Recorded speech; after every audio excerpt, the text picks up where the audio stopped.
ข่าวซึกได้แอด PP SSA และซึกเกากลาง MNDAA เป็นปังตึกกันดีเจเวงลาเซียวไผ่ซึกเกากลางลู่ตายเปียดก็ดับซึกเกากลาง MNDJP MNDA เขายื้อสายซึกดับซึกจึงได้แอด PP SSA ดีเดออกวันหน้าแหลงหางนะเจเวงลาเซียวเมืองใต้ปอดหองแลสองผายไล่เป็นปังตึกกันในเยากวนปืนตีก่อน1 ล้านว่าเมื่อวันที่16 เดือน2025ย้ำไว้วันหมอก1 โมงต่อ2 โมงครึ่งพ้องดับซึกได้แอด PP SSA ออกสายซึกตีดังเตะออกวันตั้งตกวันหน้าแหลงหางหน้านั่นดับซึกเกากลาง MNDA ไผ่ใต้ดับมาไม้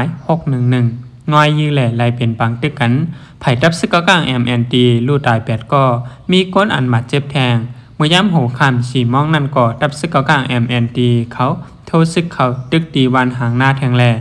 ไล่เป็นปังตึกกันแทงในเย้าก้นปืนตีแทงก้อน1ก็ลาดว่าอองตีเป็นปังตึกในเตเป็นนาตั้งตกวันหน้าแหลงเย้าก็เป็นแทงดีวันหางหน้าดับซึกได้แหล่ดับซึกเกากลางแถมเอ็นแห้งตั้ง2 ภายเสเข่งแข่งกันไว้อยู่ไผ่หางหน้านั่นดับซึกเกากลางมีเอ็นแห้งหมอกปากก็ไผ่ดับซึกได้แอด PP SSA ก็เอาดับกอง2 ดับกองในตรง1กว่ามาไว้อยู่ในเย้าเมื่อย้ำหูคำมองหามองนั่นดับซึกเกากลาง MNDA เขาถอยสายซึกเขากว่าสีเย้ายามเหลียวปังตึกเย็นไว้อยู่เสดาตั้ง2 ไผ่ก่อตึกแถมอินแห้งซึกไผ่มันแหล่ก้นเมืองเขาไม้ใสกูสืบเป็นปังตึกแทงในเย้าเมื่อย้ำเปลี่ยนปังตึกนั่นก้นวันหน้าแหลงวันหางหน้าวันเฮืองล้อมวันก้องก่อเขาไล่ออนกันเวกว่าตีเปลี่ยนปังตึกนั้นไว้ในเย้าป่นมาเมื่อวันที่29 เดือน2025นั่นก็ดับซึกเกากลาง MNDA เขามาหลืบดับปังเช้าซึกได้แอด PP SSA